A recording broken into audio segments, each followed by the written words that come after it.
नमस्कार, आदाब, बहुत-बहुत स्वागत है आप सभी का। आप देख रहे हैं खास कार्यक्रम नज़र और नज़रिया। मैं हूँ आपके साथ बुशरा खानम फहद। अभी चुनाव आयोग ने 2 राज्यों की चुनावी तारीखों का ऐलान किया, लेकिन उसमें से झारखंड और महाराष्ट्र गायब था। उसके बाद से ही सवाल उठ खड़े हुए कि अपनी हार के डर से क्या भारतीय जनता पार्टी इतनी बौखला गई है कि अभी वो नहीं चाहती है कि झारखंड और महाराष्ट्र में चुनावी तारीखों का ऐलान हो।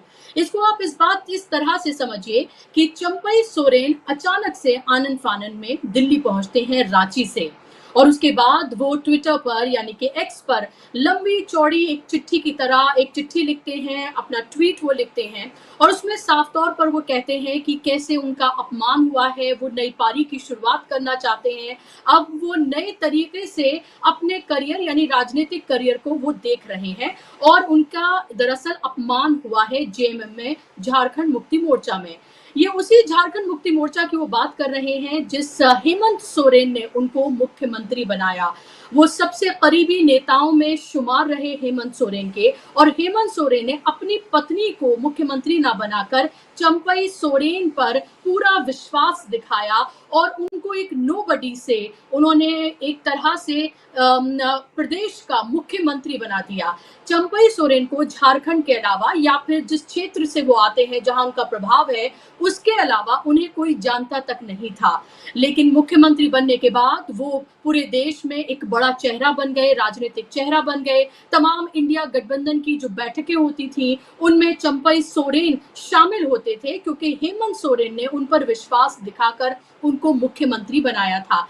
लेकिन जैसे ही हेमंत सोरेन जेल से वापस आए उसके बाद उन्होंने विधायक दल की बैठक बुलाई, चंपई सोरेन का इस्तीफा हुआ और उसके बाद एक बार फिर से हेमंत सोरेन मुख्यमंत्री बन गए।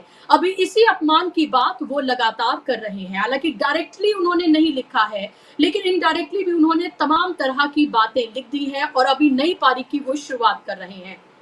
नई पारी की शुरुआत का मतलब क्या भारतीय जनता पार्टी हार के डर से इस कदर बौखला गई है कि उसको हार सामने दिख रही है और इसलिए झारखंड, महाराष्ट्र, इन तमाम राज्यों में वो ऑपरेशन लोटस चलाने जा रही है। आपको ये पता है कि जहां उसकी सरकारें होती हैं वहां तो होती ही हैं, लेकिन जहां नहीं भी होती हैं वहां वो किस तरह से खरीद फरोख्त करके ऑपरेशन लोटस चला के या तो पार्टियों को तोड़ देती है, नेताओं की खरीद फरोख्त करती है, सरकारों को या फिर वो गिरा देती है। क्या इलेक्शन से पहले झारखंड में ऐसा करने में वो कामयाब हो पाएगी? फिलहाल ऐसा नहीं लगता है। फिलहाल लग रहा है कि भारतीय जनता पार्टी के अरमानों पर पानी फिरने जा रहा है, क्योंकि चंपई सोरेन की जब हम बात करते हैं तो चंपई सोरेन एक अकेले नेता के तौर पर मान लीजिए कि वो बीजेपी में शामिल हो भी जाते हैं तो वहां जिस क्षेत्र से वहां वो आते हैं उस क्षेत्र से 14 एमएलएज हैं और 14 में से सिर्फ बीजेपी एक पर जीत हासिल कर पाई थी। 14 सीटें हैं वहां पर। अगर वो अकेले भारतीय जनता पार्टी में चले भी जाते हैं तो क्या वाकई में भारतीय जनता पार्टी इससे खुश हो जाएगी? क्या अकेले चंपई सोरेन को वो पार्टी में शामिल करना चाहती है या फिर चंपई सोरेन को ये टारगेट दिया गया है कि अपने साथ ज्यादा से ज्यादा एमएलएज वो लेकर सामने आए? अब जिन 2-3 एमएलएज की बात हो रही थी जिनको लेकर खबरें चलाई गई, प्लान खबरें कि वो भारतीय जनता पार्टी में शामिल हो सकते हैं या फिर वो चंपई सोरेन के साथ जा सकते हैं, उनका खुले तौर पर उनकी सफाई आ गई है, बल्कि उन्होंने अपनी नाराजगी का इजहार किया है कि वो ऐसा कुछ नहीं करने जा रहे हैं। परेशानी यह है भारतीय जनता पार्टी की कि झारखंड में जेएमएम की सरकार है, इंडिया गठबंधन की मैं कहूंगी सरकार है वहां पर, और उसके बावजूद वहां किसी तरह की एंटी इनकम्बेंसी सरकार के खिलाफ नहीं दिख रही है। इससे पहले भी भारतीय जनता पार्टी ने कोशिश की, जब हेमंत सोरेन को जेल भेजा गया और उसके बाद एक चुने हुए मुख्यमंत्री को जेल भेजा गया, उन्हें रिजाइन करना पड़ा। रिजाइन करके चंपई सोरेन को उन्होंने मुख्यमंत्री बनाया और वो जेल गए। महीनों वो जेल में रहे और उसके बाद रिहा होकर वो जेल से आ गए हैं और एक हीरो के तौर पर, राजनीतिक हीरो के तौर पर हेमंत सोरेन की वापसी हुई है, जहां एक तरह की सिंपैथी की लहर झारखंड में उनके लिए देखने के लिए मिल रही है। तो ऐसे में बीजेपी को सूझ नहीं रहा है कि आखिर वो झारखंड में अपनी जीत को सुनिश्चित करने के लिए वो क्या करे।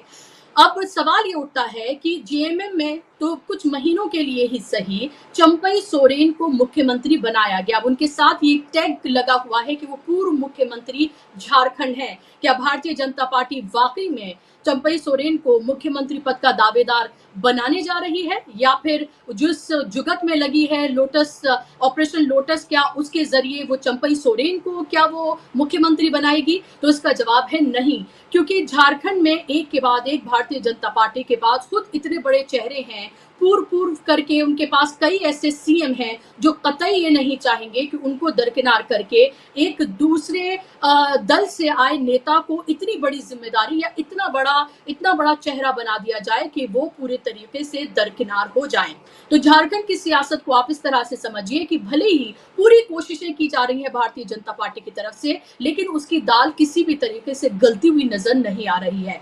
वहीं महाराष्ट्र की हम बात करते हैं। महाराष्ट्र की अगर हम बात करें तो महाराष्ट्र में भी आप ये देखें कि हरियाणा और महाराष्ट्र में हमने देखा कि लगभग हर बार एक साथ चुनाव कराए गए, लेकिन वहां पर महायुति जो है उसमें इस तरह का सरफुटव्वल चल रहा है कि अभी ना तो कोई सीटों का बंटवारा हो रहा है, ना ही कोई आपसी तालमेल हो रहा है, ना ही जमीन पर उसे अपने लिए माहौल साजगार नजर आ रहा है।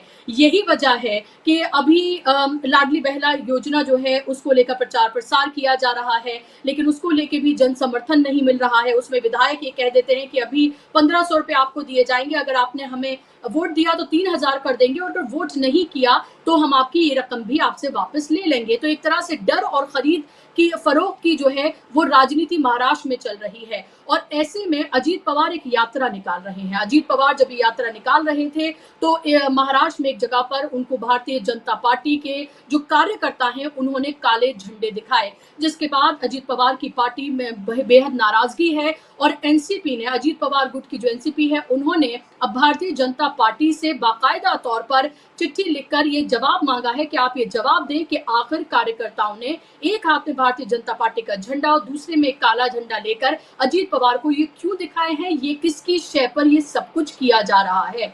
इससे आप समझिए कि महाराष्ट्र में भारतीय जनता पार्टी ने दो पार्टियां तोड़ी, खरीद फरोख्त की, सब कुछ किया, लेकिन उसके बावजूद उसे वो सफलता हासिल होती हुई नजर नहीं आ रही है। अब उसको ये लग रहा है कि जिस तरह से एमपी में लाडली बहना योजना की वजह से उसे ऐसा लगता है कि फायदा हुआ, वही महाराष्ट्र में भी उसे हो सकता है, इसलिए वो ज्यादा से ज्यादा टाइम बोरो करना चाहती है।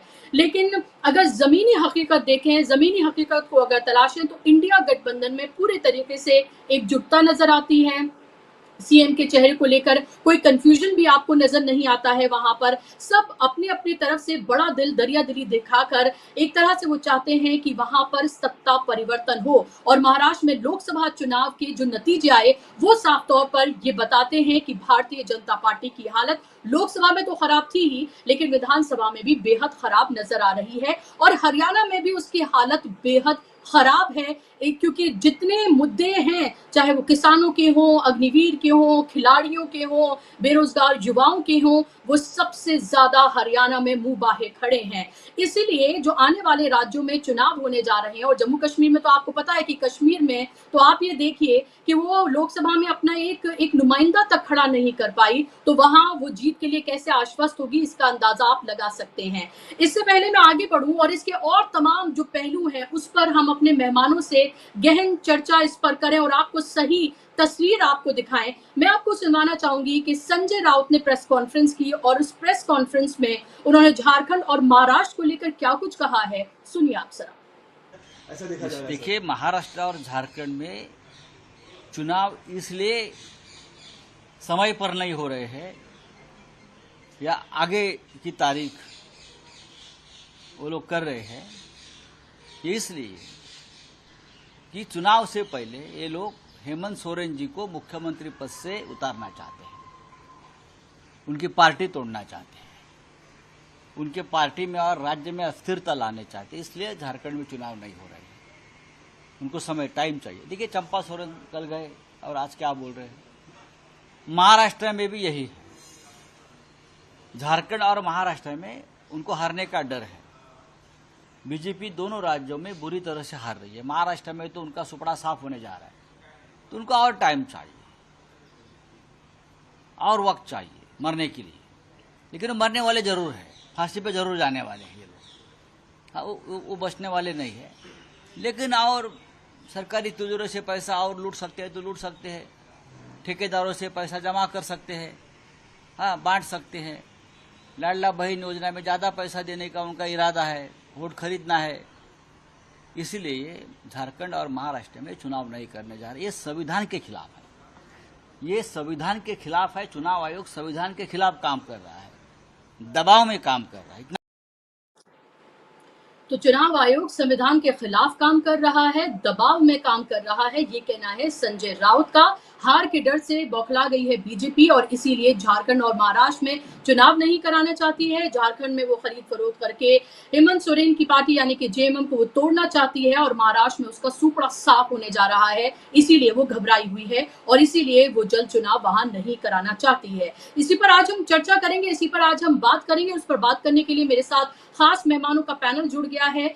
स्क्रीन पर मेहमानों को आप ले आइए। आप 3 मेहमान देख सकते हैं। मेरे साथ हेमंत अत्री जी हैं, सीनियर जर्नलिस्ट हैं, जाना माना चेहरा है, दशकों का पत्रकारिता का उनका अनुभव है। हेमंत जी बहुत बहुत स्वागत, इस्तकबाल आपका। मेरे साथ आनंद कुमार जी जुड़ गए हैं जो कि वरिष्ठ पत्रकार हैं और झारखंड और बिहार की राजनीति पर उनकी गहरी और पैनी नजर रहती है। आनंद जी बहुत बहुत स्वागत आपका इस्तकबाल कार्यक्रम में। और मेरे साथ अनिल सिन्हा जी जुड़ गए हैं, देश के जाने माने पत्रकार और तमाम आप प्लेटफॉर्म्स पर उनको अपनी बेबाक राय रखते हुए देखते रहे हैं। अनिल जी आपका भी बहुत बहुत स्वागत, इस्तकबाल। शुरुआत आनंद जी मैं आपसे अगर करूं बात, क्योंकि झारखंड की हम कर रहे हैं यहाँ पर और महाराष्ट्र और हरियाणा की भी हम बात करने जा रहे हैं, क्योंकि जब चुनाव आयोग तारीखों का ऐलान करता है तो उसमें झारखंड और महाराष्ट्र को हटा देता है। अगर हम बात करते हैं महाराष्ट्र की, तो महाराष्ट्र और हरियाणा में हमने देखा है कि 7 चुनाव होते रहे हैं। झारखंड में हम मान लेते हैं कि उसमें कुछ महीनों का वक्त है और शायद दिल्ली के साथ कराना चाह रहे हो। ऐसे में पॉजिटिवली सोचकर ऐसे देखना चाहती हूँ। लेकिन आनंद जी, चंपई सोरेन का दिल्ली आना, दिल्ली आकर नई पारी की बात करना, अपमान की बात करना और जिस तरह के तमाम चिट्ठी में उन्होंने बातें लिखी हैं, उसको किस तरह से पढ़ा और समझा जाए? ये तय मान लिया जाए कि देर सवेर वो बीजेपी में जाने वाले हैं, और अगर जाते हैं तो जेएमएम के लिए कितना नुकसान आपको लगता है और बीजेपी के लिए क्या वाकई में इतना फायदेमंद होने जा रहा है?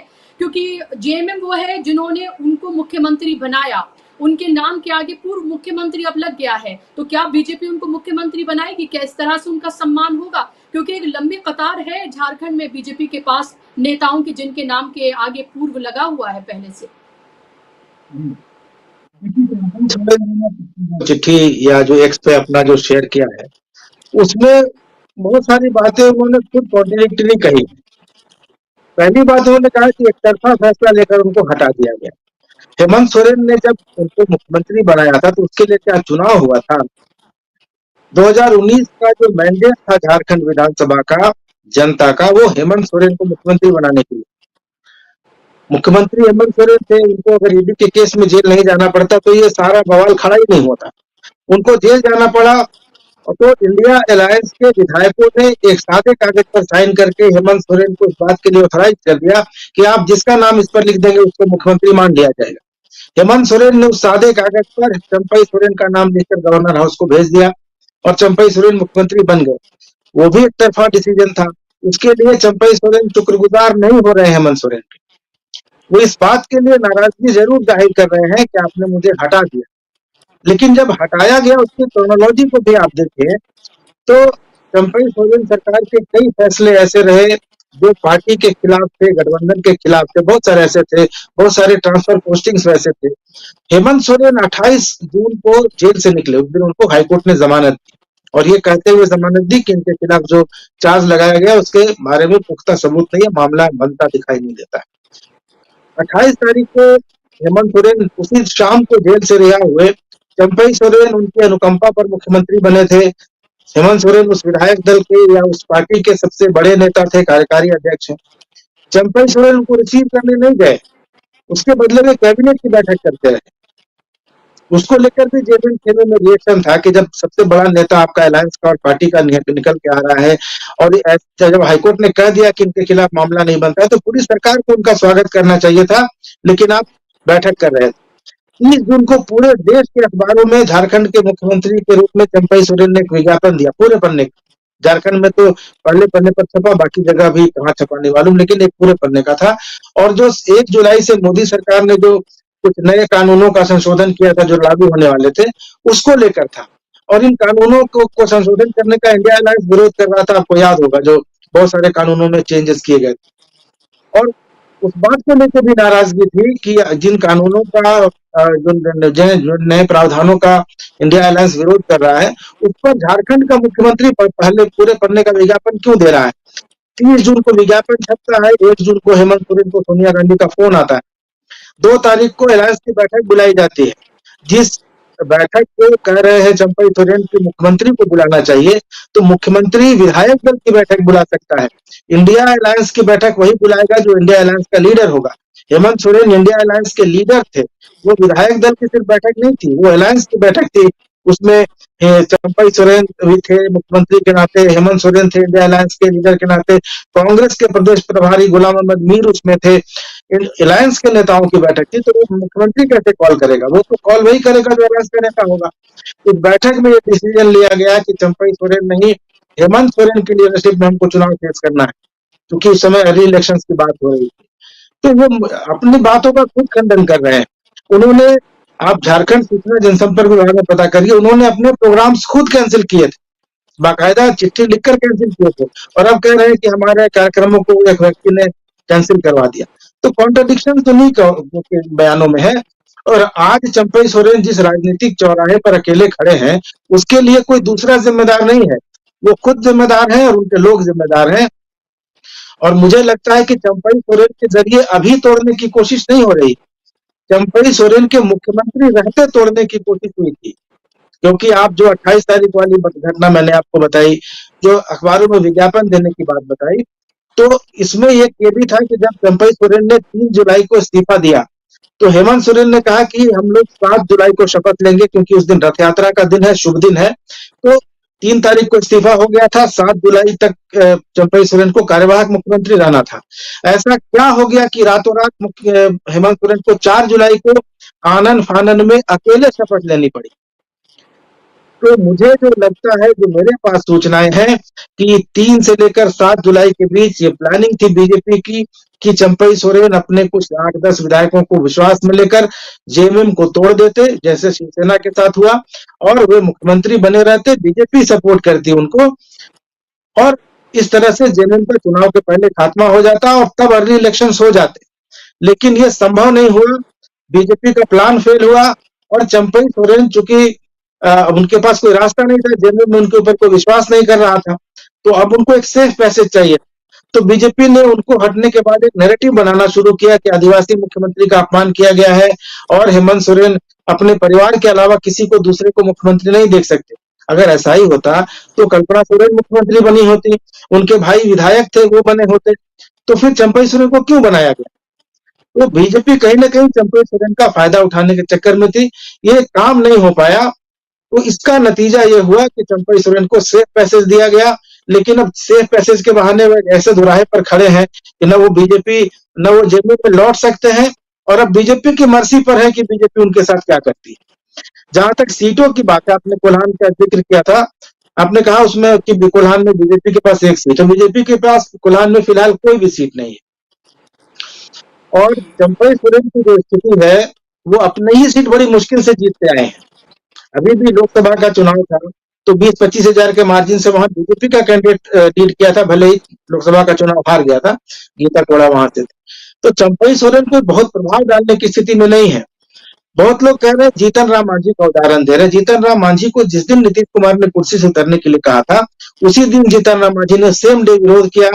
उसके बाद नीतीश कुमार की सरकार में पद नहीं लिया, उन्होंने अपनी पार्टी बनाई, और ये सारा कुछ हुआ। चंपई सोरेन मुख्यमंत्री के पद से हटने के बाद अगले दिन उसी हेमंत सोरेन की सरकार में मंत्री बन गए, और वे संथाल आदिवासियों के नेता नहीं है। आदिवासियों का नेता झारखंड में अगर कोई है, सर्वमान्य नेता है, तो शिबू सोरेन है, और उनके बाद हेमंत सोरेन है। तो चंपई सोरेन अपने आसपास की सीटों पर भी प्रभाव नहीं डाल सकते हैं। 2019 का चुनाव जमशेदपुर से मैंने लड़ा था लोकसभा का, 3,20,000 से वोट आए थे उनको। तो कोई ऐसे डायनामिक लीडर नहीं है, लेकिन अब उनको चूंकि एक माहौल बनाना है, एक उनको दिखाना है कि पूर्व सीएम लगे हुए, इनकी थोड़ी प्रतिष्ठा है, तो ऐसा माहौल बनाया जा रहा है, जो बीजेपी समर्थक लोग हैं या उनका समर्थक जो मीडिया है, कि बहुत बड़ा सेटबैक लगा है। ये सिर्फ और सिर्फ अगर किसी एक आदमी का नुकसान हुआ है तो चंपई सोरेन का नुकसान हुआ है, और भारतीय जनता पार्टी का नुकसान हुआ है, क्योंकि बीजेपी में जो आदिवासी चेहरे हैं, अर्जुन मुंडा हो, बाबूलाल मरांडी, उनके ईगो को कहीं ना कहीं हर्ट किया है बीजेपी ने। कि अगर दो दो पूर्व मुख्यमंत्री 3 बार झारखंड के सीएम रहे हैं, सेंट्रल मिनिस्टर रहे हैं, बाबूलाल मरांडी झारखंड के पहले सीएम थे, क्लीन इमेज है, उन पर कोई दाग नहीं है। और इनके रहते आप चंपई सोरेन के कार्यकाल के 5 महीने के कार्यकाल को अपने मुख्यमंत्रियों के कार्यकाल से अगर बेहतर बता रहे हैं, उनको लाकर उनको सिर पर बैठा रहे हैं, तो कहीं ना कहीं झारखंड के बीजेपी के जो बड़े आदिवासी नेता हैं, उनके भी ईगो को ठेस जरूर पहुंची होगी। तो ऐसा मुझे लगता है कि इससे नुकसान चंपई सोरेन को है और बीजेपी को है। दूसरा, जिस जी लाडली बहुत बहना योजना का जिक्र मैं खत्म करता हूँ, लाडली बहना योजना के जरिए जिसे कहा जा रहा है कि बीजेपी महाराष्ट्र में चुनावी लाभ हासिल करने वाली है, वही सेम योजना हेमंत सरकार ने चलाई है अभी। उसका नाम है मुख्यमंत्री मैया योजना। मैया का मतलब होता है बच्ची, गर्ल चाइल्ड। तो 21 साल से 50 साल की महिलाओं के लिए है, और इस योजना के लागू होते इसको इतनी तेज सफलता मिली है, 50 लाख से ज्यादा इसका अभी तक रजिस्ट्रेशन हो गया है, और अगस्त में पहली किस्त जाने वाली है। इससे भी बीजेपी बौखलाई हुई है, और इसके चलते वो चाह रही है कि कुछ ऐसा माहौल क्रिएट किया जाए जिससे लगे कि जेएमएम में भगदड़ मच गई है और उसका चुनावी लाभ उसको मिले। तो बस ये बात है। जी जी। और भी मेरे पास महत्वपूर्ण सवाल हैं आपके लिए आनंद जी, लेकिन आपने एकदम खोलकर झारखंड की जो पूरी राजनीति है उसको एकदम आपने खोलकर यहाँ पर रख दिया, और साफ तौर पर कह सकते हैं, जैसे मैंने शुरुआत में भी कहा कि ऐसा दिखाने की कोशिश की जा रही है, हेडलाइंस मैनेजमेंट करने की कोशिश की जा रही है कि जैसे जेएमएम में अब कुछ है ही नहीं, सब कुछ ठीक नहीं है, वहाँ भगदड़ मचने वाली है, एमएलए छोड़ के जाएंगे, इस तमाम तरह की चीजें जो है वो की जा रही हैं। लेकिन अगर जमीनी हकीकत देखें, जैसे आनंद जी ने कहा, तो इसके बिल्कुल उल्टा होता हुआ नजर आ रहा है कि चंपई सोरेन और भारतीय जनता पार्टी को ही नुकसान होने जा रहा है, और एक ऐसे चौराहे पर, दोराहे पर आकर खड़े हो गए हैं चंपई सोरेन कि उनको पता नहीं है कि अब आगे जाना कहां है। और यही वजह है कि ये कहा जा रहा है कि जो ऑपरेशन लोटस झारखंड में करने की कोशिश की गई भारतीय जनता पार्टी की तरफ से, या अभी भी वो जुगत में है, वो पूरी तरीके से फेल हो गया है, ये कहा जा सकता है। आनंद जी, मैं आपके पास लौटूंगी, लेकिन हेमंत जी, महाराष्ट्र से लेकर हरियाणा और हरियाणा से लेकर झारखंड, यहाँ पर जो कुछ भारतीय जनता पार्टी करने की कोशिश कर रही है आने वाले विधानसभा चुनाव के मद्देनजर, पहले तो वो सिर्फ जम्मू कश्मीर और हरियाणा के चुनाव कर देती है, ये वही पार्टी है जिसके नेता नरेंद्र मोदी, हमारे देश के प्रधानमंत्री, लाल किले की प्राचीर से कहते हैं 1 नेशन 1 इलेक्शन, और 5 राज्यों के इलेक्शन भी एक साथ नहीं करवा पाते हैं। और पता है कि क्यों नहीं करवा पा रहे हैं, वो झारखंड में आप देख लीजिए और महाराष्ट्र में देख लीजिए, जो हालत है फिलहाल, उनको ये पता है कि वो हार जो है उनके सामने है, या फिर जीत को लेकर वो बुरी तरह से घबराए हुए हैं और आश्वस्त नहीं है। यही वजह है कि ऑपरेशन लोटस जो है वो एक बार फिर से उसकी तरफ से शुरू किया गया है। लेकिन इन राज्यों में, हरियाणा, महाराष्ट्र और झारखंड में, जो कुछ भारतीय जनता पार्टी की तरफ से किया जा रहा है, खासतौर पे हरियाणा, उसको आप आगे आने वाले चुनाव के मद्देनजर कैसे देख रहे हैं? 4 राज्यों के चुनाव हैं, इनको आप राज्यों के चुनाव मत मानिए। ये मोदी और शाह के दिल्ली में सर्वाइवल से जुड़ा हुआ सवाल है। जो लोकसभा का चुनाव का परिणाम आपने देखा, 400 पार से चले थे, 240 पर आकर टिक गए, और 2 बैसाखियों पे टिके हुए हैं, एक लेफ्ट एक राइट। एक तो सूरत हाल ये है, जिस दिन 4 जून का परिणाम आया था, अगर आपको याद हो, हमने पूरा डिटेल डिस्कशन किया था इस पे, और मैंने आपको ये कहा था कि सबसे क्रूशियल अगर कोई महीना होने जा रहा है तो अक्टूबर नवंबर का महीना होने जा रहा है, जब इन 4 राज्यों के अंदर चुनाव के ड्यू थे, उनका सब एक तय समय। अब इन चारों राज्यों के अपने अपने राज्य में तो महत्व है ही, जैसे आनंद जी ने झारखंड का बहुत बढ़िया खोल के बताया, क्रोनोलॉजी के हिसाब से बताया एक एक चीज। ऐसे ही इन चारों राज्यों का आप एक तो लोकल महत्व देखिए। जो आपने बात कही वो बहुत महत्वपूर्ण है कि 1 नेशन 1 इलेक्शन का गाना गाते हो आप, और करते क्या हो वो जमीन पे दिखता है। जो भाजपा वाले राजीव कुमार है, मैं तो उनको आजकल भाजपा वाले राजीव कुमार कहता हूँ, वो सीईसी तो रहे नहीं, वो तो भाजपा के हो गए हैं। तो उन्होंने जो चुनाव का जो कार्यक्रम घोषित किया हरियाणा का और जम्मू कश्मीर का, उसमें जितने भयंकर कुतर्क किए वो आपने कभी सुने नहीं होंगे। तीज त्योहार, ये वो, गणेश चतुर्थी, श्राद्ध, नवरात्रे, महाराष्ट्र में सब कुछ गिनवा दिया। तो क्या वो हरियाणा में नहीं होता? क्या झारखंड में नहीं होता? क्या वो जम्मू कश्मीर में नहीं होता? हिंदुस्तान के त्योहार तो कॉमन है। तो जिन कारणों से हरियाणा में चुनाव कराए जा रहे हैं, उन कारणों से वहां पर चुनाव नहीं करवाए जा रहे। गजब कुतर्क है, और कोई लॉजिक नहीं है किसी बात का। तो ये भारतीय जनता पार्टी की तरफ से राजीव कुमार की बैटिंग का नग्न उदाहरण है। एक दूसरी, आपने कहा स्टेट वाइज, आप इन चारों राज्यों का महत्व समझिए। जम्मू कश्मीर एक सेंसिटिव बॉर्डर स्टेट है, डिस्प्यूटेड सारा मामला रहा है। जम्मू कश्मीर का नाम लेके आप 370 की सफलताओं के परचम दिखाते हुए, है नहीं, दिखाते हुए पूरे देश में वोट मांगते, और जब लोकसभा का चुनाव हुआ तो आप घाटी में 3 कैंडिडेट नहीं उतार पाए। ये आपकी हकीकत है। तो जम्मू कश्मीर का चुनाव एक राज्य का चुनाव नहीं है, इसका इंटरनेशनल मैसेज होता है। 2014 के बाद पहली बार विधानसभा का चुनाव हो रहा है। बीच में तो 5 साल लटकाए रखा सब कुछ। आज डिलिमिटेशन होगा, आज ये होगा, आज वो होगा। बेसिकली अब भी जो चुनाव हो रहा है, ये मान के चलिए इनकी इच्छा से नहीं हो रहा, ये सुप्रीम कोर्ट के डंडे से हो रहा है, डेडलाइन से हो रहा है। वो सारे देश ने देखेंगे। जम्मू कश्मीर का वो महत्व है। हरियाणा की आप बात कीजिए, हरियाणा बहुत छोटी स्टेट है, लेकिन पूरे देश का पॉलिटिकल बैरोमीटर, कोई टेम्परेचर, कोई थर्मामीटर है तो वो हरियाणा है। वो क्यों है? मोदी और शाह को किसी बात से डर लगता है, वो डर लगता है आंदोलनों से। और आपने देखा किसान आंदोलन को कितनी बेरहमी से, कितनी निर्लजता से इन्होंने 370 दिनों तक, 380 दिनों तक दिल्ली के बॉर्डर पे बिठाए रखा। 378 दिन दिल्ली में नहीं घुसने दिया गया। सरकार ने सड़कें बंद की, सरकार ने नश्तरें गाड़ी। अब भी सड़क बंद है 13 फरवरी से लेकर अब तक। आपने देखा होगा शंभू बॉर्डर पे। क्यों? हरियाणा का चुनाव क्यों महत्वपूर्ण है? एक तो पूरे देश में हरियाणा की जो राजनीतिक हवा है पूरे देश को प्रभावित करती है, क्योंकि दिल्ली 3 तरफ से घिरा हुआ है। दूसरा, कोई भी आंदोलन होता है तो इसी रीजन में होता है, हरियाणा पंजाब से शुरू होता है। किसानों का आंदोलन आपने देखा। कल्पना कीजिए कि वो हरियाणा में कांग्रेस की सरकार हो और ऐसा ही किसान आंदोलन दोबारा शुरू हो, तो किसानों को कौन रोकेगा दिल्ली आने से? और सबसे बड़ा खतरा किस बात से है कि वो दिल्ली ना आ जाए। तो ये इनके 56 इंची सीने की हकीकत हरियाणा की है। हरियाणा में इनकी सफलता का एक सूत्री राज क्या है कि विपक्ष के अंदर इतने खेमे खड़े कर दो कि मल्टीपोलर कंटेस्ट के अंदर बीजेपी का दाव लग जाए। 14 में यही किया, 19 में यही किया। लेकिन जो 24 का लोकसभा का चुनाव आया, उसमें कांग्रेस पार्टी ने ना केवल 10 में से 5 सीट ली, बल्कि हिंदुस्तान में सबसे ज्यादा वोट शेयर का गेन किया। ये सारे देश में देखा। और अब जो दुष्यंत चौटाला की पार्टी जो इन्होंने क्रिएट करवाई थी, वो 0.87% पे खड़ी है। चौटाला जो दूसरे अभय चौटाला है, उनकी इनेलो जो है वो 1.5% पे खड़ी है। तो अब किस में बंटवारा करवाएंगे? इनका तो काम डिवाइड एंड रूल था। तो हरियाणा में इनका बेड़ा गर्क हो गया। महाराष्ट्र के अंदर जो कुछ ये कर सकते थे, इन्होंने अजीत पवार का घर तुड़वाया, शरद पवार का घर तुड़वाया, पार्टी तुड़वाई। उद्धव ठाकरे साहब इनके सबसे पुराने एलाई थे, उनके परिवार की, उनकी पॉलिटिकल पार्टी का क्या हाल किया। ऐसे ही झारखंड का आनंद जी ने बता दिया, वो रिपीट करने की जरूरत नहीं। महाराष्ट्र क्यों जरूरी है? जैसे मैंने हरियाणा बताया, महाराष्ट्र इसलिए जरूरी है कि सारे कारपोरेट इंटरेस्ट और जो इनके फाइनेंसर हैं, जो इनके स्पॉन्सर हैं, दोनों A1 A2, वो दोनों महाराष्ट्र में सबके वेस्टेड इंटरेस्ट है, बड़े भारी। देश की कॉर्पोरेट कैपिटल है वो। तो वहां जो जो ये खेल कर सकते थे वो कर चुके, और आज भी लगे हुए अपने हिसाब से कि अजीत पवार को कितनी सीट देनी है, देनी नहीं देनी है, अलायंस में रखना है या कोई और नए शिकार लाने हैं, कोई और जाल फेंकना है, वो सब चीज। क्योंकि कॉर्पोरेट इंटरेस्ट, देश की कॉर्पोरेट कैपिटल है। झारखंड की बात आनंद भाई ने बताई, उसमें एक महत्वपूर्ण पहलू और भी है। कोई पहली बार झारखंड में पिछले 6-7 महीने से ऑपरेशन लोटस की तैयारी है, लगातार कोशिश कर रहे हैं डेस्परेटली। और जो हेमंत सोरेन को जेल में भी भेजा गया था, उस दौरान भी ये लगातार कोशिश की गई, उनके जेल में रहते हुए भी ये कोशिश की गई, और जब चंपई हट रहे थे उस टाइम भी ये कोशिश की गई। आनंद जी ने बताया खोल के। क्यों? क्योंकि सारे कॉर्पोरेट इंटरेस्ट झारखंड की माइनिंग में भी है, खासतौर पे A1 के, जो इनका मुख्य प्रायोजक है।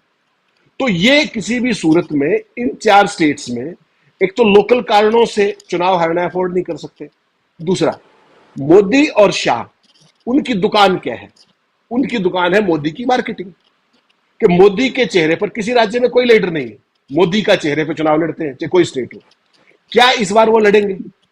अगर मोदी का चेहरा इतना बड़ा था तो चंपई सोरेन को लाने की क्या जरूरत थी? अजीत पवार को लाने की क्या जरूरत थी? उद्धव ठाकरे की पार्टी को तोड़ने की क्या जरूरत थी? और तमाम नाना प्रकार के खेल करने की क्या जरूरत थी? इसका सीधा सीधा मतलब यह है कि उनको यह पता है कि इन राज्यों में से अगर एक भी चुनाव हारा तो उसकी रिफ्लेक्शन दिल्ली पे जाएगी।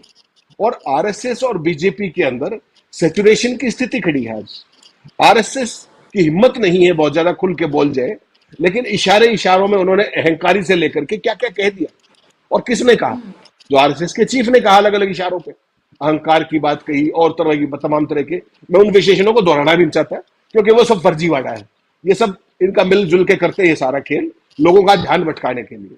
और वो ध्यान भी क्या भटकाना है कि पक्ष भी यही रहे और विपक्ष भी यही रहे, और बाकी काम इनका जो मीडिया में कीर्तन मंडली बैठी है वो करती रहे। ये इनका पूरा खेल।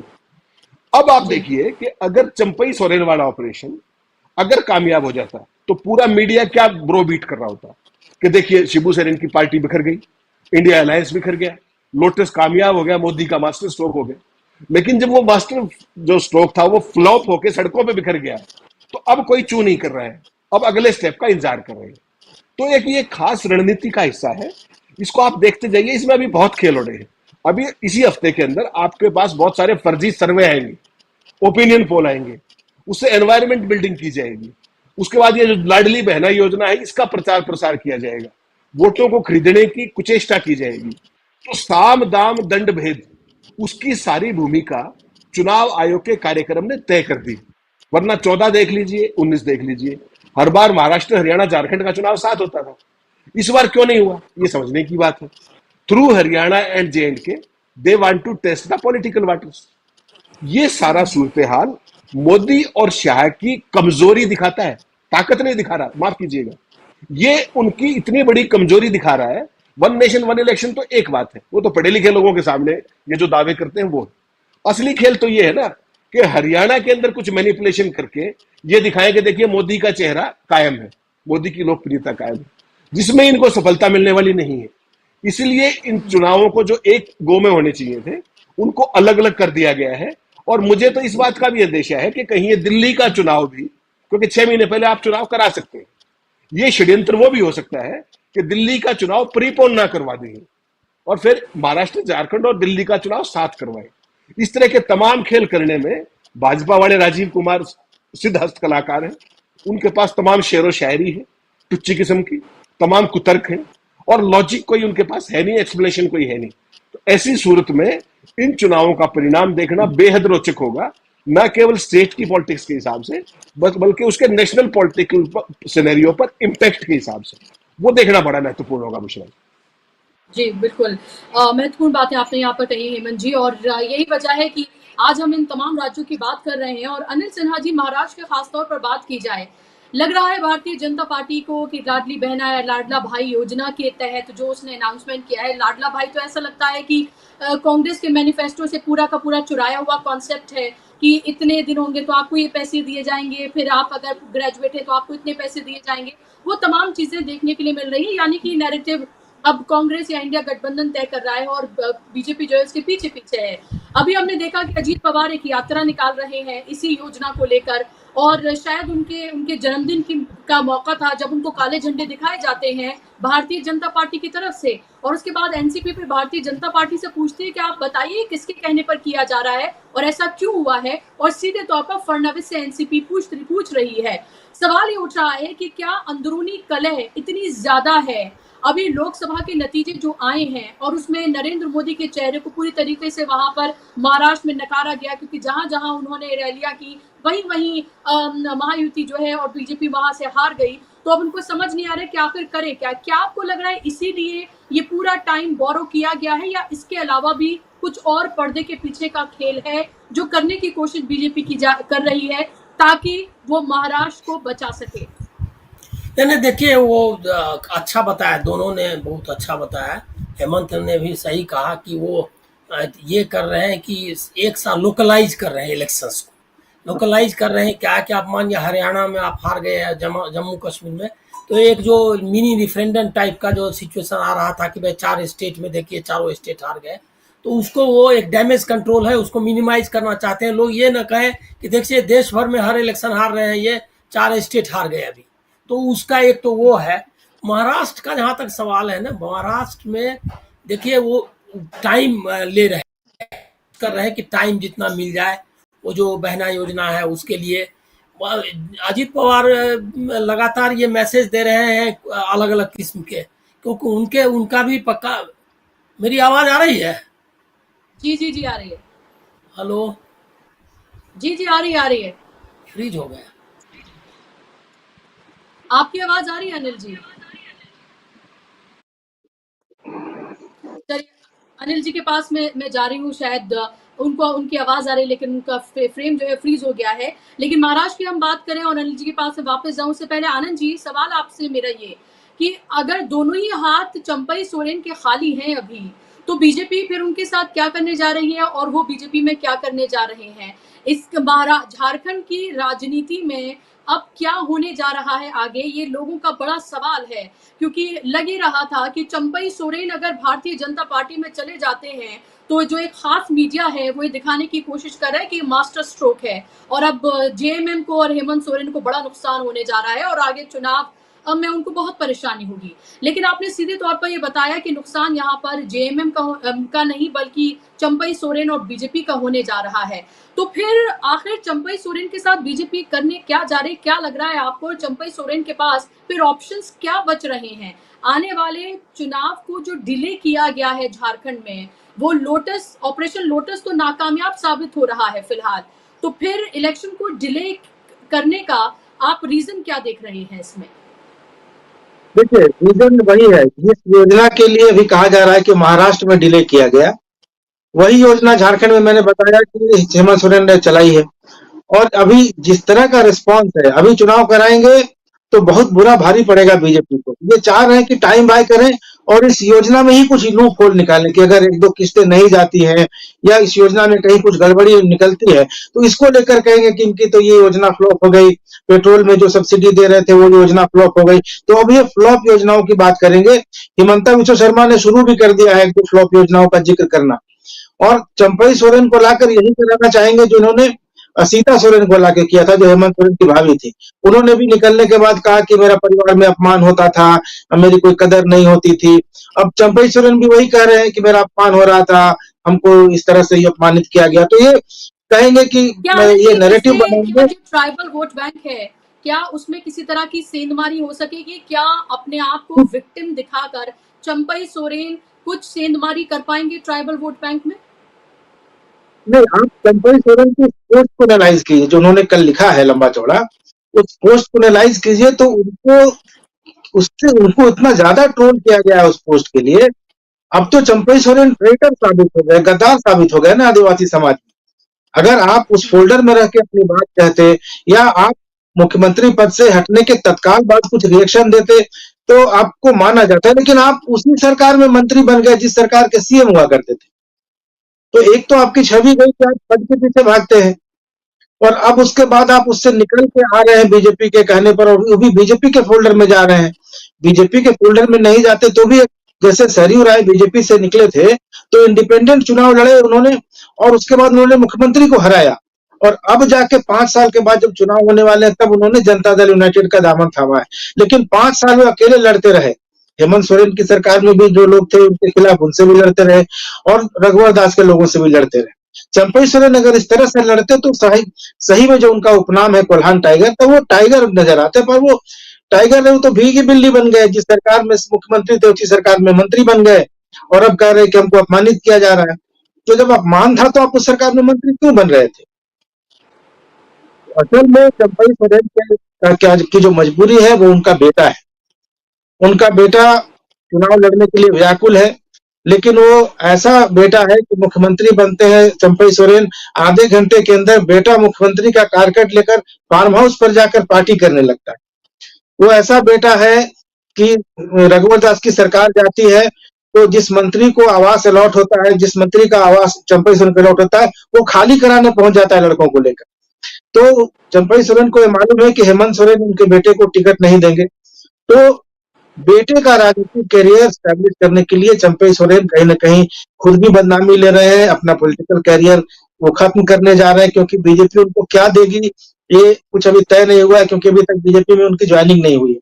नहीं तो जिस धूम धड़ाके के साथ शुरुआत हुई थी बैंड बाजे के साथ, उसी बैंड बाजे के साथ एंट्री होनी चाहिए थी। अब तो उपेक्षित टाइप से पड़े हैं, किसी बीजेपी ऑफिस में कोई गुलदस्ता पकड़ाएगा तो एंट्री होगी, क्योंकि चंपई सोरेन की इतनी भी हैसियत नहीं है कि वो अपनी पार्टी बना लेंगे। तो उन्होंने तो बिल्कुल आत्महत्या वाला काम कर दिया जहां तक मुझे लग रहा है।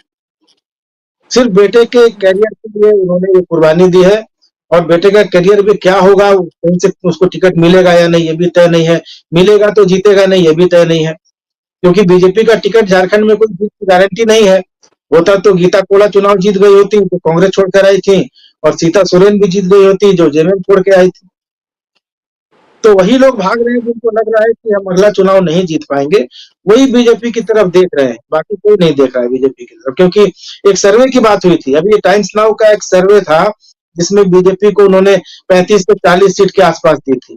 और ये कोई भी देख के बता देगा आज जमीनी हालत की बीजेपी का सर्वे, बीजेपी के ऑफिस में बैठ के वो सर्वे बनाया गया है। क्योंकि हम लोग, मैं तो जहां बैठा हूँ वो चंपई सोरेन का निर्वाचन क्षेत्र है। मैं जहां पे बैठ के आपसे बात कर रहा हूँ, मैं चंपई सोरेन के इलाके में रहता हूँ। वोटर नहीं हूँ, वोटर में रांची का हूँ, लेकिन मैं यहाँ मैं रहता हूँ पिछले कई साल से। तो मैं यहाँ की जमीनी स्थिति हकीकत आपको बता रहा हूँ। तो चंपई सोरेन ने बिल्कुल, एक तो ट्रैप में फंस गए, और चूंकि अपने घर में उनकी विश्वसनीयता संदिग्ध हो गई, शक के दायरे में आ गए, तो उनके सामने कोई रास्ता नहीं बचा था उस घर को छोड़ने का। तो इन्होंने एक बहाना बनाया कि अपमानित किया गया या वो किया गया, लेकिन ऐसा कुछ है नहीं। बेटे के करियर के लिए और अपने ऊपर जो शक की निगाहें थी उनसे बचने के लिए उन्होंने जामुन छोड़ा है। जी, बिल्कुल। तो बेटे के लिए ये क्या कह सकते हैं कि उन्होंने बलिदान या कुर्बानी दी है, या अपना राजनीतिक करियर पूरी तरीके से उन्होंने दाँव पर लगा दिया है, और अब लग रहा है ना इधर के रहे हैं, ना उधर के रहे हैं। अब बीजेपी उनके साथ क्या करने जा रही है कि गाजे-बाजे के साथ वो उनकी एंट्री अकेले क्या चंपई सोरेन को लाकर बीजेपी हासिल क्या करने जा रही है, ये भी सवाल है। क्या टारगेट जो उनको दिया है, वो टारगेट तो वो हासिल नहीं कर पा रहे हैं कि कुछ एमएलएज़ उनके साथ लेकर आएँ। पहले कोशिश ये हुई जब वो जेल में थे हेमंत सोरेन के, तब ऑपरेशन लोटस चलाया जाए, लेकिन तब भी वो नाकामयाब रहा, और लगातार नाकामयाबी जो है उसको झारखंड में मिल रही है। लेकिन बीजेपी फिर भी अभी एक टाइम बोरो कर रही है, और यही वजह है कि झारखंड और महाराष्ट्र में चुनावी तारीखों का ऐलान नहीं किया गया है, और अभी पता भी नहीं है कि आखिर कब वहां पर होने जा रहे हैं। अनिल जी, महाराष्ट्र की हम बात कर रहे थे आपसे, आप अपनी बात को पूरा कर रहे थे कि महाराष्ट्र की राजनीति को फिलहाल आप किस तरह से देख रहे हैं। इलेक्शन जो डिले हुआ है और जो महायुति में सर फुटबॉल चल रहा है, ना सीटों का बंटवारा हो रहा है, ना आपसी कोई तालमेल है, और जो हेडलाइंस मैनेजमेंट की जा रही थी उद्धव ठाकरे के नाम पर, कि उद्धव ठाकरे दिल्ली आए हैं और वो कह रहे हैं कि हमारे चेहरे को आप कहिए कि हमें चीफ मिनिस्टर आप बनाएंगे, ये प्रेशराइज कर रहे हैं। लेकिन उन्होंने तो साफ तौर पर कह दिया कि कांग्रेस और शरद पवार घोषित करें और वो उनको सपोर्ट करेंगे। तो यानी कि एक तरफ हमें लग रहा है कि एक सदी हुई पॉलिटिक्स करने की कोशिश इंडिया गठबंधन में हो रही है हालात को देखते हुए, तो वही महायुति में पूरी तरीके से सर फुटबॉल देखने के लिए मिल रहा है, और उसमें विलेन बनाया जा रहा है अजीत पवार को। नहीं, देखिए उनका मामला ऐसा है कि उन्होंने जो चुनाव रोका है जिस वजह से, मतलब हम देखिए, अगर राजनीतिक तौर पर कहूँ तो मेरी तो समझ में अभी तक नहीं आ रहा है कि कोई भी इससे उनको बेनिफिट होने वाला है। क्योंकि अगर वो समय जितना लेंगे तो जैसे कि अगर 25 सीट और कम हो जाए, 10 सीट और कम हो जाए, बढ़ने का चांस नहीं है। तो वो जो है ये कोई भी, अभी हमको लग रहा है कि देखिए हम लोग थोड़ा सा, हम लोग 2-3 चीज हमारे दिमाग पे बर्डन रहता है। एक तो लगता है ये है कि अमित शाह और मोदी देश के सबसे बड़े चाणक्य हैं और बहुत समझदार पॉलिटिशियन हैं, और वो नैरेटिव कंट्रोल करते हैं। ये मिथक खत्म हो जाना चाहिए। वो लोग अब जैसे है क्या कि हमारे यहाँ भी जो लोकल लोग जब मतलब पॉलिटिशियंस की जो हालत हो जाती है, कमोबेश वैसी ही हालत है जो आपने 15 अगस्त के भाषण में देख लिया होगा कि कहाँ से कहाँ क्या बोले। और वो तो बैठे हुए हैं आनंद जी, वहाँ का बिरसा मुंडा का ये जो है उनको ले आए 1857 के पहले, और वो 1857 के बाद ही, मतलब 20 साल बाद, करीब करीब 18 साल बाद उनका वो जन्म लिया उन्होंने।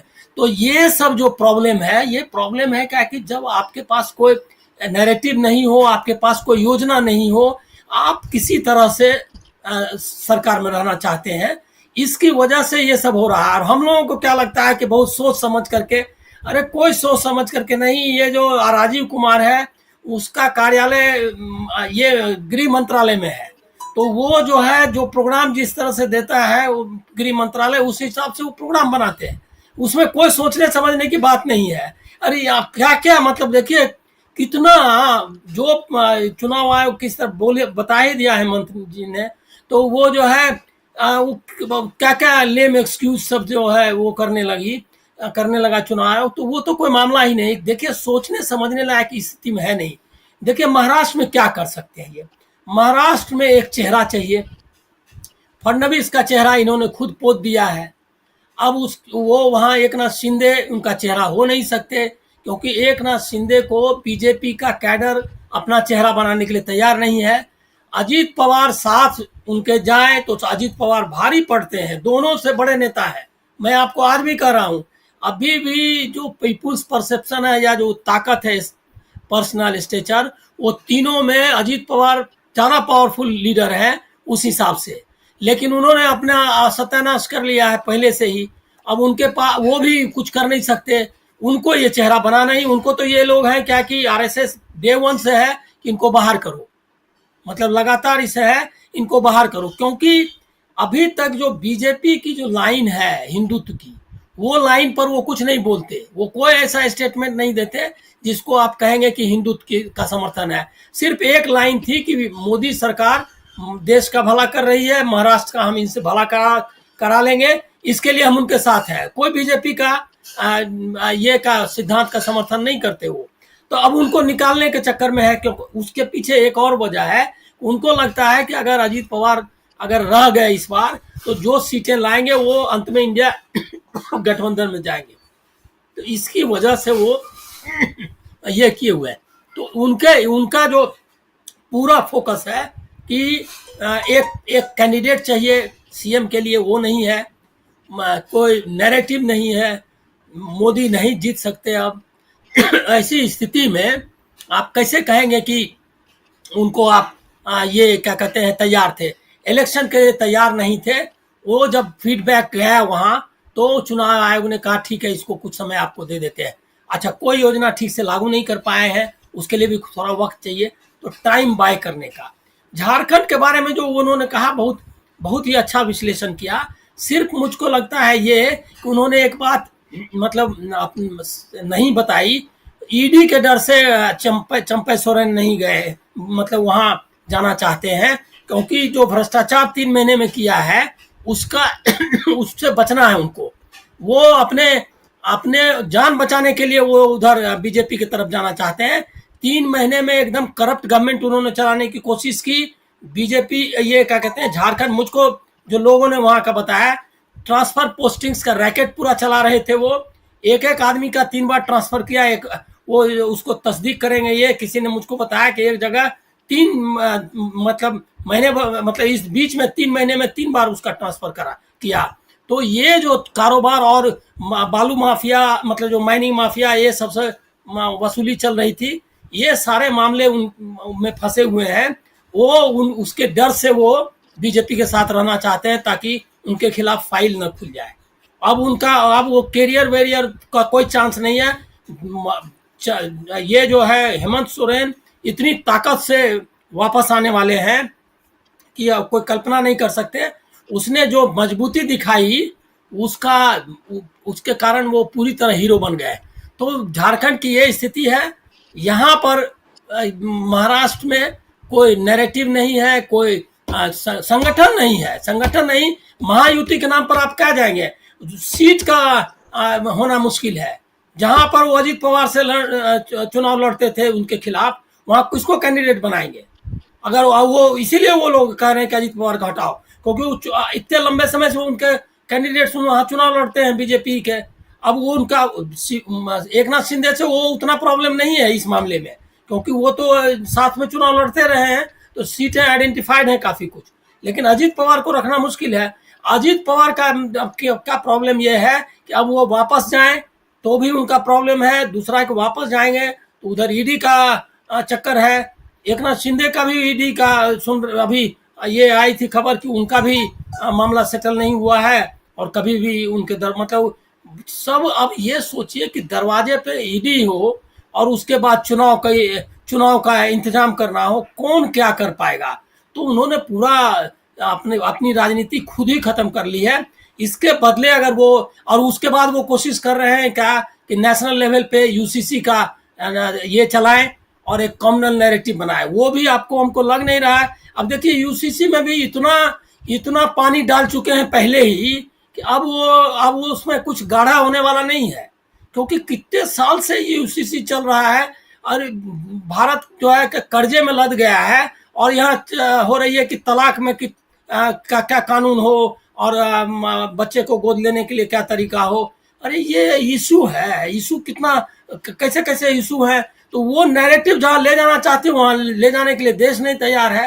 अरे ये 20-25 साल पहले ये मुद्दे चलते थे, या 5-10 साल पहले जब ये आए थे तो उसके साथ ये चल रहा था कि ठीक है तलाक भाई तलाक, उस पर भी कर चुके वो जितना करना था, वो मुद्दा चल नहीं रहा है। महाराष्ट्र में कॉमनल नैरेटिव के लिए जगह नहीं मिल रही है।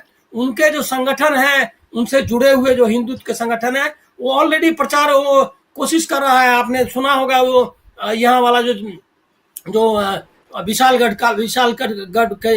का मामला जो आया था, तो वो सब कोशिश कर रहे हैं कि जमीन पर कुछ हलचल हो, जिसके आधार पर हम चुनाव में जाएं। वो हलचल हो नहीं रहा है ना, तो अब उसमें चुनाव में अब अगर 1 महीना 2 महीना ले भी लेते हैं कुछ फर्क नहीं। और हरियाणा में तो बैठे हुए हैं हम, मेरा तो मानना है कि सिर्फ विनेश फोगाट के नाम पे पूरा इलेक्शन हो जाएगा और बुरी तरह हारेंगे, सीटें मिलनी मुश्किल है। और कोई इलेक्शन को कोई जरूरत नहीं है कोई मुद्दे की। ये किसान वगैरह सब मुद्दे तो है ही, वो सब रहेंगे, लेकिन ये अकेला इस मुद्दे पर लोग जम के वोटिंग करने वाले हैं, ऐसा मैं दूर से बैठा हूं लेकिन मेरा अंदाजा है कि ये है। तो ये है सिर्फ क्या कि हम लोग अगर इस मिथक से बाहर हो जाएं कि वो लोग सब चीज सोच समझ के करते हैं, अब बड़े मास्टर स्ट्रोक मतलब अब होता है इनका काम, ये एकदम नहीं है, कुछ हो नहीं पा रहा है। इसीलिए कुछ से कुछ लोग लाल किले की प्राचीर से बोलते हैं, कुछ भी कर रहे हैं। अब राजीव कुमार ने इनको बताया क्या कि एक और सबसे बड़ा मुद्दा ये है कि झारखंड की सरकार इसलिए गिराना चाहते हैं बिना एडमिनिस्ट्रेशन की मदद के, और ये कोई चुनाव नहीं जीत सकते, इनको कोई भरोसा नहीं रह गया। उनको ये लग रहा है कि हेमंत सोरेन को रोकने का एक ही तरीका हो सकता है कि सरकार अपनी बैठाएं, और उसके बाद क्या है कि 100 ये वोट से, 50 वोट से या 500 वोट से, 1000 वोट से जहां प्रॉब्लम है वो सीट अपने नाम करवा लीजिए। बहुत एडमिनिस्ट्रेशन का बहुत असर है ये चुनाव में, उसका दखल होता है। तो झारखंड तो उसके लिए कर रहे हैं, यहाँ ऑलरेडी है, यहाँ नैरेटिव प्रोग्राम कुछ चेहरा सबका टूटा है। तो ये आप समझ लीजिए कि यही स्थिति है। इसकी वजह से हमको लग रहा है कोई ढूंढिए मत कि ये लोग बहुत कुछ कर रहे हैं, मतलब समझ के कर रहे हैं, कर नहीं पा रहे हैं तो कुछ कर रहे हैं। जी बिल्कुल, कुछ कर नहीं पा रहे हैं इसलिए कुछ कर रहे हैं। ये आपने लास्ट में जो लाइन बोली है वो मुझे लगता है कि इसका पूरा सार है। और हेमंत जी, जो अभी संक्षेप में वक्त की कमी है इसलिए मैं आपसे जानना चाह रही हूँ, क्या हरियाणा में आपको लग रहा है विनेश फोगाट इतना बड़ा नाम, चेहरा या मुद्दा बन चुकी हैं कि उनकी बिना पर बहुत कुछ हो सकता है वहां पर? क्या जज्बाती तौर पर हमने देखा कि मेडल्स बहुत सारे जो हमारे एथलीट्स हैं, हालांकि बहुत सारे नहीं थे, जितने भी एथलीट्स रहे वो जब आए तो उनका ऐसा स्वागत नहीं हुआ जो बिना मेडल लाए विनेश फोगाट का हुआ, क्योंकि लोग जज्बाती तौर पर उनसे जुड़ गए थे, एक इमोशनल कनेक्ट उनके साथ था। और ये हिंदुस्तान मुल्क ही ऐसा है, ये जज्बात के नाम पर कुछ भी करने के लिए तैयार हो जाता है, वो हमने देखा। क्या आपको लग रहा है कि विनेश फोगाट जो है वो एक ऐसा वाकई में मुद्दा या एक ऐसा जज्बाती इशू बन गई है, या फिर आपको लगता है कि वो किसी राजनीतिक पार्टी का भी क्या हिस्सा हो सकती है? ऐसी भी बहुत सारी सुगबुगाहट है। पार्टी का हिस्सा वो नहीं होंगी वो अभी जो संन्यास वाली बात थी उसको भी अभी दोबारा से रिथिंक कर रही, और कुछ समय तक वो कुश्ती भी जारी रखेगी। तो या तो आप स्पोर्ट्स कर लीजिए या पॉलिटिक्स कर लीजिए, दोनों चीजें साथ नहीं होती। दूसरा जो बात है कि खिलाड़ियों का पॉलिटिक्स में जो एक यूटिलिटी है ना, एक्टिव पॉलिटिक्स में, वो एक लिमिटेड यूटिलिटी है। मैं आपको बताऊं, आपको 3 उदाहरण देता हूं मैं खिलाड़ियों के, बहुत बारीक। विजेंद्र ने चुनाव लड़ा, बॉक्सर थे, मेडल जीत के आए थे ओलंपिक में, क्या हुआ सबको पता है। बबीता फोगाट अपने ही गृह क्षेत्र में चुनाव लड़ी, क्या हुआ सबको पता है। योगेश्वर दत्त 2 चुनाव हार चुके हैं, वो भी कांस्य पदक विजेता थे ओलंपिक के, ध्यान होगा आपको, उनका क्या हुआ, वो भी हाशिए में चले। खिलाड़ी होने के नाते, सेलिब्रिटी होने के नाते, यूथ के नाते एक नैरेटिव बनना, एक लोगों के साथ भावनात्मक जुड़ाव होना एक अलग पक्ष है, और एक्टिव पॉलिटिक्स में आना एक दूसरा पक्ष है। मुझे नहीं लगता है कि किसी भी सूरत में विनेश फोगाट एक्टिव पॉलिटिक्स में फिलहाल के लिए 1-2 साल में आने पर विचार करेंगे, ये मुझे बड़ा क्लियर। अगर वो संन्यास ले लेती तो भी एक बात होती कि शायद वो आ जाए, वैसी स्थिति नहीं है। जो एक कंफ्यूजन क्रिएट हुआ वो हुआ राज्यसभा की ऑफर से। राज्यसभा की ऑफर भी उस भावनात्मक क्षण में, भावुकता में ही कही गई थी कि जब जो सत्तारूढ़ पार्टी है वो अल्पमत में है, अगर मेरे पास बहुमत होता तो हुड्डा साहब ने कहा कि मैं उनको राज्यसभा में भेजता। बाद में पता लगा कि उनकी अभी एज नहीं है, 1-1.5 महीने का अंतर है, 30 साल चाहिए राज्यसभा में जाने के लिए। तो वो एक केवल भावुकता के दौर में एक पेशकश की गई थी, उसमें बिटवीन दी लाइंस बहुत ज्यादा पढ़ने की कोई, मुझे लगता है, कोई गुंजाइश हुई शक्ल में। अब रहा इसका चुनाव परिणामों पर असर। देखिए, ये घटना अब हुई है, विनेश फोगाट ने रिकॉर्ड बना दिया हिंदुस्तान का सबसे लंबा रोड शो करने का, 125 किलोमीटर का, 100 जगह स्वागत हुआ उनका, और जो सुबह 11 बजे चली थी और रात को 1 बजे वो पहुंची, यानी कि 13 घंटे का रोड शो। अभी तक हिंदुस्तान के इतिहास में या वर्ल्ड की हिस्ट्री में ऐसा नहीं है। जो T20 वर्ल्ड कप जीत के आई थी टीम, उसका रोड शो भी 3-4 घंटे में निमट गया था, आपने देखा बॉम्बे में फिर सब जगह। इसके मायने क्या है? देखिए, आज वो घटनाक्रम है, हरियाणा में पोलिंग है 1 अक्टूबर को, तो आइसोलेशन में एक विनेश फोगाट का इशू नहीं रहेगा। विनेश फोगाट का इशू एक मल्टीप्लायर इफेक्ट के तौर पे आएगा। जो यूथ का जो कष्ट है, बेरोजगारी का जो कष्ट है, जो जो जो झूठे वायदों का कष्ट है, जो महिलाओं की सुरक्षा का है, जो महिला पहलवानों के साथ जो कुछ किया गया, जिस तरीके से विनेश के खिलाफ षड्यंत्र हुआ, सरकार डैमेज कंट्रोल नहीं कर पाई बुशरा जी, ये आप मान के चलिए। और उसमें आग में घी का काम किसने किया? जो इंडियन ओलंपिक एसोसिएशन की जो अध्यक्ष है पीटी उषा, जब उनका मामला केस में विचाराधीन था विनेश का, उससे पहले उनको वो सब बातें कहने की क्या जरूरत थी? उनको तो डिफेंड करना चाहिए था विनेश को, और वो एक तरीके से ओनस सेट कर रही थी विनेश के ऊपर। तो वो अपने आप नहीं कर रही थी, वो हरियाणा में एक message down the line clear है कि वो सब मोदी के इशारे पे हो रहा था, और वो बहुत खतरनाक मैसेज है। तो एक जिस पर्टिकुलर संप्रदाय से, कृषक समुदाय से, भाजपा की कोशिश क्या है कि वो इसको जाट बनाम नॉन जाट कर दे, जो भाजपा का फेवरेट पिच है। हिंदू मुस्लिम करते हैं और जगह पे, यहां पर करते हैं वो जाट बनाम नॉन जाट। वो एक बात ना समझी में भूल रहे हैं कि जाट जो है कोई कौम नहीं है, जाट एक पूरे सिस्टम का एक हिस्सा है, जाट एक संस्कृति का नाम है। जो भी रूरल एरियाज में हरियाणा में रहते हैं, उसको हम जाट कल्चर बोलते हैं, चाहे उसमें कोई ब्राह्मण हो, चाहे कोई ओबीसी हो, चाहे सारी चीज हो। बीजेपी जो डिवीजन का इंजेक्शन लगाती है ना, इंट्रामस्कुलर, उसका इंपैक्ट इस बार खत्म होता दिख रहा है हरियाणा के अंदर। आपने लोकसभा में भी देखा, लोकसभा के अंदर बीजेपी 49% बूथ हार गई इस बार। क्यों? क्योंकि डायरेक्ट कांग्रेस के साथ कंटेस्ट में आ गई। जो वो डिवीजन कराती थी वोटों का रीजनल पार्टियों के थ्रू, वो नहीं करा पाई। जेजेपी 0.87% पे जो इनकी भागीदार थी, उसको भुगतना पड़ा, और आईएनएलडी 1.5% पे रह गई। तो डायरेक्ट फाइट किसकी हुई? कांग्रेस बना बीजेपी की। और हरियाणा के अंदर लोकसभा चुनाव में पूरे देश का सबसे ज्यादा वोट परसेंटेज अगर इंडिया अलायंस का कहीं बढ़ा है तो हरियाणा में बढ़ा है, 22%। तो ऐसे में भारतीय जनता पार्टी बगले झांक रही है, वो करे तो करे क्या? मनोहर लाल को कहने को हटा दिया, दिल्ली बुला लिया, उससे भी ताकतवर पद दे दिया, और हरियाणा में आज भी खड़ाऊ राज मनोहर लाल का ही चल रहा है, उन्हीं का स्टाफ चल रहा है, उन्हीं का अध्यक्ष चल रहा है, उन्हीं के अफसर चल रहे हैं। फिर बदला क्यों था? तो ये जो धंधे जो खेल शुरू कर रखे हैं लोगों को बेफूल करने के, लोगों की आंखों में धूल झोंकने के, हरियाणा की जनता उसको बुशरा जी समझ चुकी है, एक बात। और दूसरी महत्वपूर्ण आपको बात बता दूं, हरियाणा का चुनाव मैं 3 दशक से कवर कर रहा हूं। बेसिकली एक बात समझने की, हरियाणा की कल्चर कुछ और है। हरियाणा में चुनाव किसी को जिताने के लिए नहीं लड़ा जाता, या चुनाव में वोट डाली जाती। हरियाणा में इलेक्शन किया जाता है किसी का इलाज करने के लिए, कि इस बार मोदी का और बीजेपी का इलाज होना है, और हरियाणा की जनता उसके लिए तैयार बैठी है। उसमें विनेश फोगाट फैक्टर होगा, उसमें पहलवानों का फैक्टर होगा, उसमें किसानों के साथ बदतमीजी का फैक्टर होगा, उसमें बेरोजगारी का फैक्टर होगा, उसमें महंगाई का फैक्टर होगा, उसमें जो लोगों के साथ जो 10 साल में जो इतना भयंकर कुशासन किया है कि पूरे हरियाणा को लाइनों में खड़ा कर दिया, वो सारे फैक्टर्स एड ऑन होकर के बीजेपी का सुपड़ा साफ करने की तैयारी में, और यही उनकी सबसे बड़ी चिंता का विषय है। वो समझ नहीं पा रहे हैं कि क्या करें। कर तो बहुत कुछ रहे हैं, लेकिन क्या कर रही है उनको भी नहीं पता, जैसा अनिल जी ने कहा। तो वहां पर आकर सुई टिक गई है। और जो हरियाणा की जनता को कभी जाट नॉन जाट के उस पे आपने देखा होगा मेवात में क्या करवाने की कोशिश की, वो इंजेक्शन इनके इस बार चल नहीं रहे, क्षेत्रवाद के, फलाने के, जाट नॉन जाट के, हिंदू मुस्लिम के। तो यहां पर तो मुद्दों पे चुनाव होगा, और जब मुद्दों पे चुनाव होगा तो इनको भागने के अलावा इनके पास कोई विकल्प फिलहाल के लिए मुझे दिखाई नहीं देता, अनलेस एंड अनटिल ये चुनाव की मैनिपुलेशन जो इन्होंने लोकसभा में बड़े पैमाने पे की पूरे देश में, अगर उस घटियापन पे उतर है तो मैं कह नहीं सकता। बाकी हरियाणा के अंदर जनता इनका इलाज करने की ठान चुकी है, वो लोकसभा में भी दिखाया आप, और अब विधानसभा में और अच्छे से दिखाई देगा। जी, बिल्कुल। तो इलाज करने के लिए तैयार बैठी है हरियाणा की जनता, महाराष्ट्र में भी हालत सबको पता है क्या है और झारखंड में भी वो जो करने की कोशिश कर रहे थे, उनके हाथ अभी खाली ही हैं और एक ऐसी दुविधा में भी फँस गई भारतीय जनता पार्टी झारखंड में भी कि करे तो करे क्या?